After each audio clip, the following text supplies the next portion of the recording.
What can you tell me about your views of America? What kind of a country is America? It has a fascist government right now. You know, they don't represent the people of the United States. It represents the oligarchs and the corporations. So why not fight Nazis there instead of coming here to fight other people's Nazis? Well, Nazis are Nazis wherever they are, and I probably would have been fighting by myself, you know. They would have said, oh, some crazy guy, you know.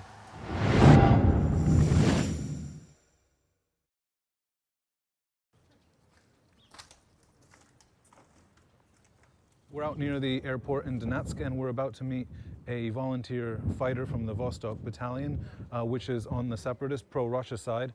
He's going to tell us how we ended up fighting alongside the men here. So Texas, Yeah. we're in the Donbass, in Ukraine. How did you get here? I've always been interested in politics. Started reading Che Guevara, Ho Chi Minh when I was about 12 years old. Really, communism seems like a just way, a good way. And so, I mean, and I know from history that it takes communism to defeat fascism. So I'm a communist. I'm here to fight fascists.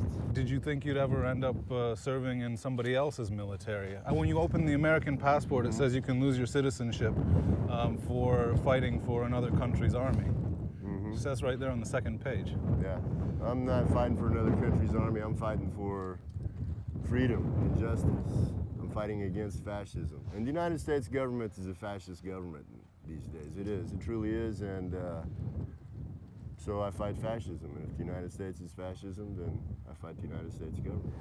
Tell me about how you got involved fighting for the separatists, because most people in the West actually support Ukraine, and they see this as a Russian invasion of Ukraine's sovereign territory. But it's not a Russian invasion at all. It's the people of Donbass saying, no, we're not going to have Nazis come here and tell us how to live.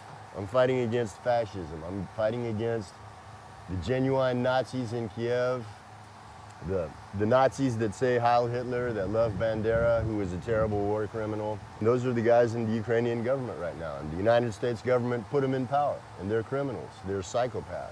I mean, I was in Kiev just last week, and you don't see parades of people marching down the street with swastikas. Not every day, but they do.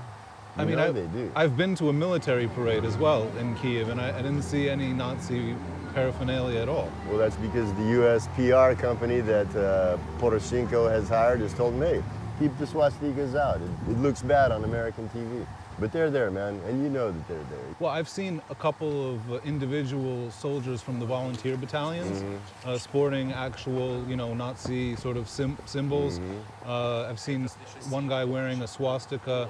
I've seen one guy with a sort of SS on his hat. But what I haven't seen is fascist or Nazi ideology as part of the official ideology of the country or the army as a whole. I think that's exaggerated.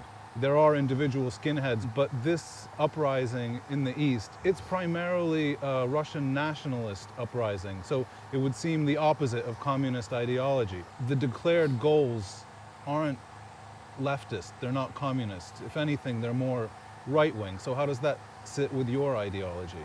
Well, I haven't seen a lot of right-wing ideology with the guys that I've been working with. Sud Bremeni is a communist organization, and I am in the Sud Bremeni military unit here. You know, I mean, and I don't think it's so much right-wing, it's more just self-defense, you know. This is their land, their homes, their families. Nazis from the other part of Kiev are coming here. I mean, you know, when the fucking Nazis first came here and the people stood in front of the BMPs and tried to stop them with their hands, and the guys would shoot them or run over them. I was there. Yeah. They weren't Nazis. The guys who came with the BMPs were just regular Ukrainian military conscripts. Well, I've got a message for those Ukrainian military conscripts, and it's this. We're fighting brothers against brothers here. The Ukrainian military conscripts work for Poroshenko. Poroshenko works for Obama. Obama works for oligarchs, American oligarchs.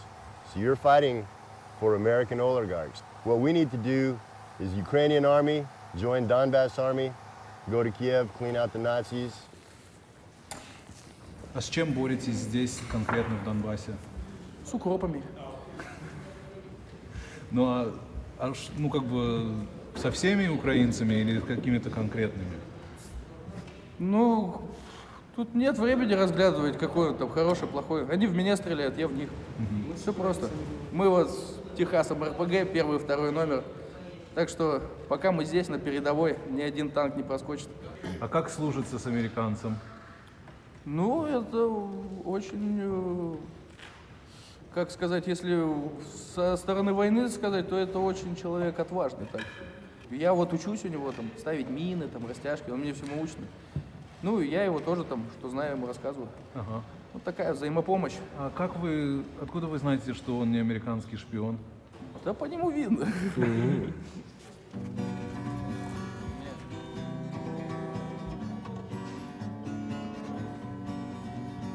Суд времени на война, суд времени на война, суд времени не победа, иди нахуй, Обама. Правый сектор это педераст, правый сектор это педераст, правый сектор это педераст, он сосет меня автомат. К нам чаще всего приходят, у нас есть испанцы, есть итальянцы, вот Техас американец, да. А те, которые ощущают высочайший уровень неблагополучия в собственной стране.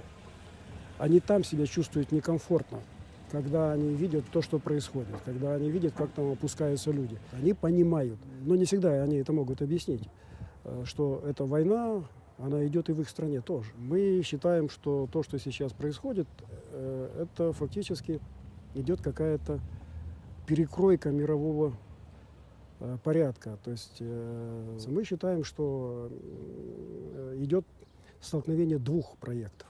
Первый проект, тот, которому мы противостоим, мы называем его черным проектом. В основе этого проекта лежат фашистские представления. Ну, известно, что в Соединенных Штатах Америки, во Франции, в Германии существует образование, доступное как бы для всех, уровень которого опускается. Это превращает их в ту самую слизь, превращает их в людей, которые не в состоянии даже осознать свое положение, вот, и не в состоянии оказать какое-то сопротивление тому, что с ней будут делать. Ну и есть целый ряд людей, которые не хотят превращаться в эту слизь. Есть страна. Эта страна называется Россия. Вот Россия сейчас этому сопротивление оказывает. А наша конечная цель – воссоздать Советский Союз в исправленном, и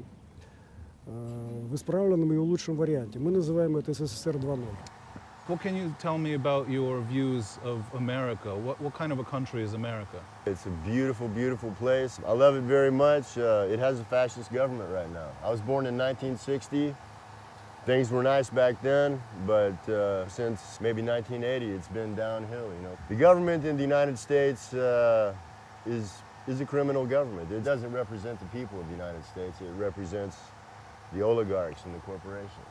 So why not fight Nazis there instead of coming here to fight other people's Nazis? Well, Nazis are Nazis wherever they are, and if I fought them in the United States, I probably would have been fighting by myself, you know. They would have said, oh, some crazy guy, you know. No, Russia's a country that's not without its problems either. I mean, I know that. Many people would say that it's an authoritarian dictatorship as well. And the movement here supports Russia and is supported by Vladimir Putin. So where do you stand on supporting a cause that could bring the kind of authoritarian system in Russia to eastern Ukraine? I don't really see Russian as being that authoritarian. As for Vladimir Putin supporting Novorussia, to the extent that he does, I thank him seriously. If we want to talk about authoritarian dictatorships, I think there's a much more authoritarian police state in the United States than what I saw in Russia. But you don't see the leader of the opposition in the United States being gunned down in front of the White House. And just a few weeks ago, the most prominent opposition figure in Russia was shot in front of the Kremlin. The Russian government would not gun him down in front of the Kremlin. That's a pretty obvious false flag, if you ask me. I mean, the CIA said, hey, we don't need this guy anymore, let's kill him and blame it on Putin. What do you think about liberalism? Do you think Europe and the West are getting too liberal? Because some of the other members of Sud Vremeni, the unit that you're from, told me that they're unhappy with the way homosexuality is being promoted as they see it in Western countries, for example? Well, you know, I'm not gay, but I'm completely unprejudiced against gays. I believe that people have a right to love whoever they want. They should be able to marry whoever they want. But I can see the point of the guys here. Определенное количество людей, чисто генетически, тяготеет больше к нетрадиционным способам удовлетворения своих сексуальных инстинктов, но их не больше 5%. А когда сейчас на Западе таковыми становится большинство населения, ну если не большинство, то значительная роль, значительная часть. Ясно, что это делается искусственным способом. И для чего вот популяризируется гомосексуальная культура? Снижение прироста народонаселения. Нефть скоро закончится, газ скоро закончится. Об этом же крики были. А как вы считаете, Техас, который поступил в ваши ряды, он это понял? Но мне представляется, что он это понял. Well, you're not the first American fighting in this conflict that I've interviewed. I actually talked to a guy codenamed Franco, Mark Poslavsky, who was fighting on the Ukrainian side in the Donbass battalion. And he said a lot of... That's the guy that got killed, right? The guy got killed in Ilovaisk. Fuck him. Well, he said some similar things to what you're saying about wanting to fight the oligarchy. He said part of the reason that he was fighting for the Ukrainians and that he participated in the Maidan himself was because he wanted to see the oligarchic corrupt system that has existed in Ukraine be brought down. So it's interesting to hear two Americans fighting on two sides of this conflict talking about the same problems. Well, except for the fact that he was completely wrong. If Poroshenko is not an oligarch, then what is an oligarch?